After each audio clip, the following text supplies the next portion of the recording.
Hello বন্ধুরা, আনন্দ পাঠের পক্ষ থেকে সকলকে স্বাগত। আজকে আলোচনা করব ওয়েস্ট বেঙ্গল বোর্ডের নবম শ্রেণীর পাঠ্য মুকুন্দরাম চক্রবর্তী রচিত কবিতা কলিঙ্গ দেশে ঝড় বৃষ্টি। এই কবিতাটির বিস্তারিত ব্যাখ্যা আগের একটি ভিডিওতে করা হয়েছে। আজকে এই কবিতাটি থেকে 50টি অত্যন্ত গুরুত্বপূর্ণ এক কথায় প্রশ্নোত্তর আলোচনা করব। পরের ভিডিওতে এই কবিতাটির থেকে বেশ কিছু রচনাধর্মী প্রশ্নোত্তরও আলোচনা করে দেব। আজকের প্রশ্নোত্তর পর্ব শুরু করার আগে সাধারণ একটি কথা মনে করিয়ে দিই। তোমাদের যদি এই আলোচনাগুলি ভালো লাগে এবং এই ধরনের আলোচনা আরো বেশি করে পেতে চাও, তাহলে অবশ্যই চ্যানেলটি সাবস্ক্রাইব করো এবং ভিডিও ভালো লাগলে লাইক ও বন্ধুদের মধ্যে শেয়ার করে পাশে থেকো।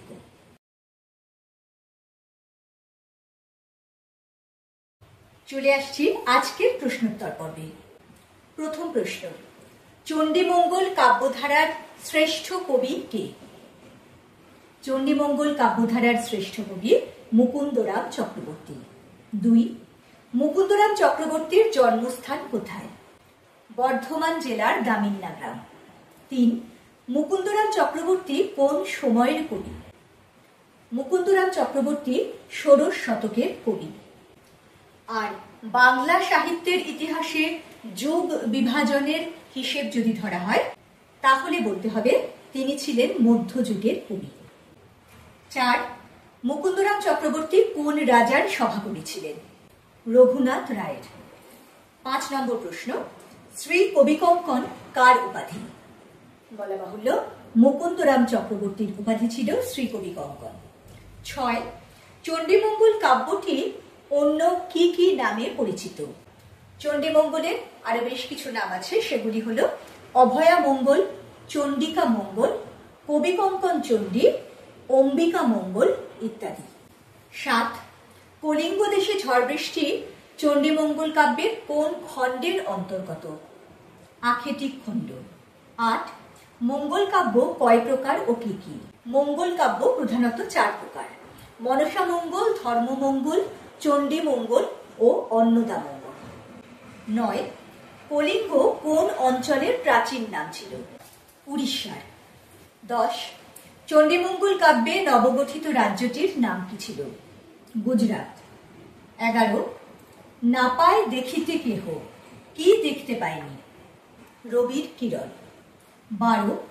মেঘে কইল অন্ধকার, এর ফলে কি হয়েছিল? এর ফলে কেউ নিজের অঙ্গ পর্যন্ত দেখতে পায়নি। 13. কে ঝড় বৃষ্টির আদেশ দিয়েছিলেন? ইন্দ্রদেব। 14. চণ্ডীর আদেশ পান কে? বীর হনুমান। 15 নম্বর প্রশ্ন, কতদিন ধরে কলিঙ্গ দেশে বৃষ্টি হয়েছিল? 7 দিন ধরে। 16. কোন দিকে মেঘ উড়েছিল? ঈশানে। 17. প্রজাদের বিষাদের কারণ কি ছিল? প্রলয়ের আশঙ্কা। 18. চারি মেঘে বরিশি, মেঘ কিভাবে বর্ষণ করছিল? মুষলধারে। 19. প্রজা চমকিত, প্রজাদের চমকিত হবার কারণ কি ছিল? প্রজারা চমকিত হয়েছিল কারণ ঝড়ে শস্য উল্টে পড়েছিল। প্রশ্ন নম্বর 20, কলিঙ্গবাসীর ঘরের চাল ভাঙার কারণ কি ছিল? শিলাবৃষ্টি। 21. কলিঙ্গবাসী কাকে স্মরণ করেছিল? ঋষি জৈমিনীকে। 22. জৈমিনী কে ছিলেন? জৈমিনী ছিলেন একজন বিখ্যাত ঋষি, যিনি ছিলেন ব্যাসদেবের শিষ্য এবং পূর্ব মীমাংসা গ্রন্থের রচয়িতা। 23. কলিঙ্গ দেশে কেন তার নাম অর্থাৎ ঋষি জৈমিনীর নাম সকলে স্মরণ করেছিল? কারণ জনশ্রুতি অনুযায়ী তাকে স্মরণ করলে বজ্রপাত বন্ধ হয়ে যায়। 24. ঈশান কথার অর্থ কি? ঈশান কথার অর্থ উত্তর পূর্ব কোণ। প্রশ্ন নম্বর 25, বিপদে ভবন ছাড়ি প্রজা দিল রর, এখানে রর কথাটির অর্থ কি? উত্তর হবে দৌড়ে পালানো। 26. ঝড় বৃষ্টির প্রকোপে কি ধুলোয় আচ্ছাদিত হয়েছিল? সবুজ শস্যক্ষেত। 27. হরিৎ বলতে কোন রঙকে বোঝায়? হরিত বলতে সবুজ রঙকে বোঝায়। 28 নম্বর প্রশ্ন, চিকুর শব্দের অর্থ কি? চিকুর শব্দের অর্থ বিদ্যুৎ। 29, ব্যঙ্গ তর্কাবাজ। তর্কা শব্দটির অর্থ কি? লাফিয়ে পড়া। 30 নম্বর প্রশ্ন, সঘনে চিকুর পড়ে ব্যঙ্গ তর্কাবাজ। এই লাইনটির অর্থ কি? এই লাইনটির অর্থ হলো ব্যাঙ যেভাবে লাফায় ঠিক সেইভাবে কলিঙ্গ দেশে লাফিয়ে লাফিয়ে বাজ পড়ছিল বা বজ্রপাত হচ্ছিল। 31, কড়িকর সমান বরিশে জলধারা। কড়িকর শব্দটির অর্থ কি? কড়ি শব্দের অর্থ হাতি, কর শব্দের অর্থ হাত, কিন্তু এখানে ব্যবহৃত হয়েছে সুর অর্থে, অর্থাৎ একসঙ্গে কড়িকর কথাটির অর্থ হবে হাতির সুর। 32, চারি মেঘে জল দেয় অষ্টগজরাজ। অষ্টগজরাজ শব্দের অর্থ কি? অষ্ট মানে 8, গজ মানে হাতি, আর রাজ মানে শ্রেষ্ঠ, অর্থাৎ অষ্টগজরাজ শব্দটির অর্থ 8টি শ্রেষ্ঠ হাতি। 33, কবিতা অনুযায়ী গর্ত ছেড়ে কারা জলে ভেসে বেড়াচ্ছে? উত্তর হবে সাপ বা সর্পকুল। 34, আলোচ্য কাব্যাংশে শিল পড়াকে কিসের সঙ্গে তুলনা করা হয়েছে? ভাদ্র মাসে তাল পড়ার সঙ্গে তুলনা করা হয়েছে। 35 নম্বর প্রশ্ন, নাদ শব্দের অর্থ কি? তীব্র আওয়াজ। 36, পরিচ্ছিন্ন শব্দের অর্থ কি? বিচ্ছিন্ন বা বিভক্ত। 37, সমরে শব্দের অর্থ কি? স্মরণ করা।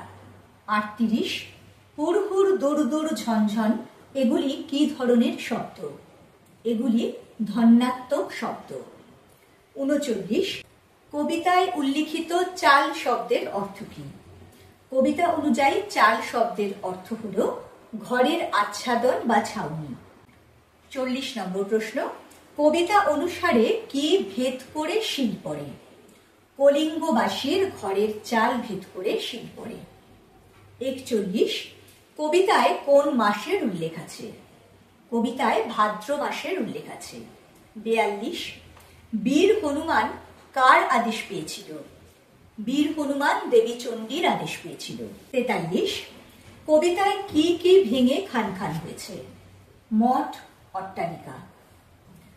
44, কে মঠ অট্টালিকাগুলিকে ভেঙে খান খান করেছিল? বীর হনুমান। 45 নম্বর প্রশ্ন, নদ নদীগণ কার আদেশে ধায়? নদ নদীগণ দেবী চণ্ডীর আদেশে ধায়। 46, নিমিষেকে জোরে মেঘ গগন মণ্ডল। এখানে নিমিষেকে শব্দটির অর্থ কি?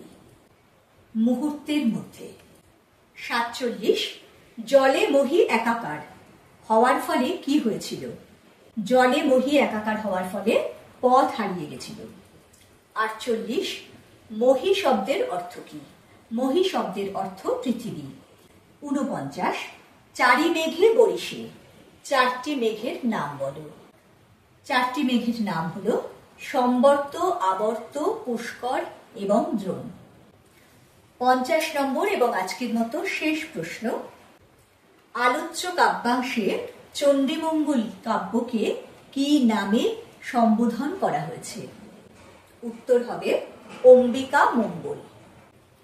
বন্ধুরা, পরের দিন তোমাদের এই কবিতাটি থেকে বেশ কয়েকটি বড় প্রশ্নোত্তর আলোচনা করব। খুব তাড়াতাড়ি পরের ভিডিও নিয়ে ফিরে আসছি। সঙ্গে সঙ্গে নোটিফিকেশন পেতে চাইলে সাবস্ক্রাইব করে বেল বাটনটি অন করতে ভুলো না। আজকের মতো টাটা। সবাই খুব ভালো থেকো।